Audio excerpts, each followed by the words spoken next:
South Korea's tariff gamble between post-election Machete and Japan-style capitulation. Sep 13th author source. CNBC interview with Secretary Howard Rutnick, Sept 11th, 2025, corroborated by Reuters, Axios, and Bank of Korea reports. Executive summary. U.S. Commerce Secretary Howard Rutnick has escalated the tariff negotiation with South Korea, declaring on CNBC that unless Seoul signs an MoU identical to Japan's, punitive tariffs will remain or be restored. This follows the July 30 tariff agreement, where Korea pledged a $350 billion investment fund in exchange for tariff reduction from 25% to 15%. Unlike Japan, Korea has not signed a binding memorandum, and its automobile sector continues to face a 25% tariff. Rutnick's remarks signal a zero-flexibility stance, framing Korea's options as either capitulation or tariff escalation. The demand that Seoul replicate Tokyo's $550 billion fund and profit-sharing structure underscores the U.S. approach, leveraging tariffs not as tools of trade balance, but as instruments of capital extraction and industrial alignment. BBIU Opinion White Flag Diplomacy, Georgia's Shadow, and the Coming Post-Election Reckoning. The United States-South Korea negotiation is no longer about tariffs. It is about sovereignty, credibility, and the meaning of a word once spoken. On July 30th, President Lee Jae-myung stood in the White House and pronounced the figure of $350 billion. For Washington, that number was not a proposal. It was a contract. The absence of a signed MoU gave Seoul room to reinterpret. For the U.S., it gave Seoul no room at all. In Trump's framework, the word is the deal. The paperwork only follows. This cultural divergence, Korea's pali-pali ethos of say now, adjust later versus America's strict literalism, has now hardened into a structural fault line. What in Seoul passes as pragmatism is read in Washington as betrayal. The Georgia raid made this visible in brutal form.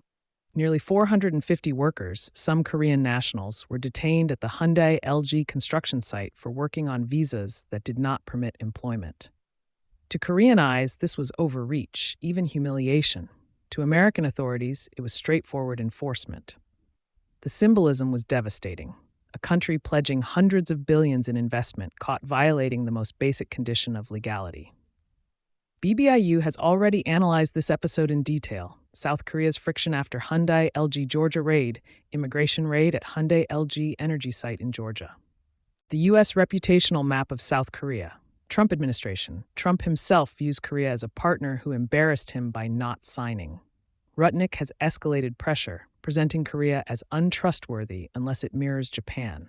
The White House needs the MoU before November for electoral optics. Agencies, DHS, ICE, DOJ, perceive Korea as a compliance problem, companies that cut corners and only respond to coercion. Georgia was their proof. Congress, mixed. The MAGA wing applauds enforcement. The pro-business wing pushes for a new visa category to avoid scaring off foreign investors. Democrats see both opportunity, legal reform, and a chance to expose Trump's lack of control. Overall, Korea is necessary capital but legally problematic. Media. Fox News depicts Korea as lawbreakers. Axios Reuters highlights structural disputes in fund design. Time and The Guardian stress the paradox of inviting investment while humiliating the investor. The reputation. Korea is a difficult ally, wealthy but unreliable. Public opinion. Conservative voters approve of the raid. Korea should obey U.S. law like anyone else. Moderates see inconsistency in U.S. messaging, but the dominant impression remains negative.